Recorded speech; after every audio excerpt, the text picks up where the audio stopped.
We're desperately trying to fill out these episodes as we attempt a retrospective of a 12-part classic Doctor Who serial that's mostly freaking missing. And there's not exactly historical periods in time or figures which we can talk about that aren't related to the show itself, so we'll just have to discuss the development of the Daleks from Terry Nation and Raymond Cusick. This was gone over in the very first Dalek serial, The Daleks, the second ever serial of Doctor Who, and in our retrospective we went over it. And we're going to do this again here, because I don't think we did it particularly thoroughly at that time. So we'll start by reading out the development tab on the Wikipedia article, so you do not have to. Isn't that exciting? Wishing to create an alien creature that did not look like a man in a suit, Terry Nation stated in his script for the first Dalek serial that they should have no legs. He was also inspired by a performance by the Georgian National Ballet in which dancers in long skirts appeared to glide across the stage. For many of the shows, the Daleks were operated by retired ballet dancers wearing black socks while sitting inside the Dalek. Raymond Cusick was given the task of designing the Daleks when Ridley Scott, yes, then a designer for the BBC, proved unavailable after having been initially assigned to their debut serial. According to Jeremy Bentham's Doctor Who The Early Years 1986, after Nation wrote the script, Cusick was given only an hour to come up with the design for the Daleks and was inspired in his initial sketches by a pepper pot on a table. Cusick himself, however, states that he based it on a man seated in a chair and used the pepper pot only to demonstrate how it might move.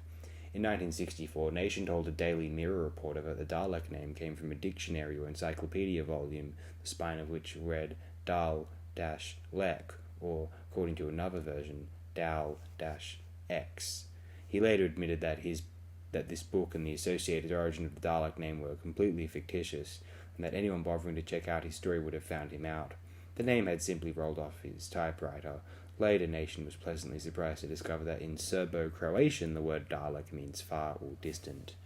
Nation grew up during the Second World War and remembered the fear caused by German bombings. He consciously based the Daleks on the Nazis, conceiving the species as faceless, authoritarian figures dedicated to conquest, racial purity, and complete conformity. The illusion is most obvious in the Dalek stories written by Nation, in particular the Dalek Invasion of Earth 1964 and Genesis of the Daleks 1975.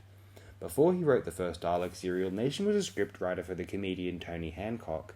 The two men had a falling out, and Nation either resigned or was fired. Hancock worked on several series proposals, one of which was called From Plip to Plop, a comedic history of the world that would have ended with a nuclear apocalypse, the survivors being reduced to living in dustbin-like robot casings and eating radiation to stay alive. According to Hancock's biographer Cliff Goodwin, when Hancock saw the Daleks, he allegedly shouted at the screen, "That bloody Nation! He's stolen my robots!" The titling of early Doctor Who stories is complex and sometimes controversial. Actually, this isn't that interesting. We'll read it out. The first Dalek serial is called variously The Survivors, the pre-production title, The Mutants, its official title at the time of production and broadcast, later taken by another unrelated story, Beyond the Sun, used on some production documentation, The Dead Planet, the on-screen title of the serial's first episode, or simply The Daleks. The instant appeal of the Daleks caught the BBC off guard and transformed Doctor Who into a national phenomenon, children both frightened and fascinated by the alien look of the monsters, and the idea of hiding behind the sofa became a popular, if inaccurate or exaggerated, meme. The Doctor Who production office was inundated with letters and calls asking about the creatures.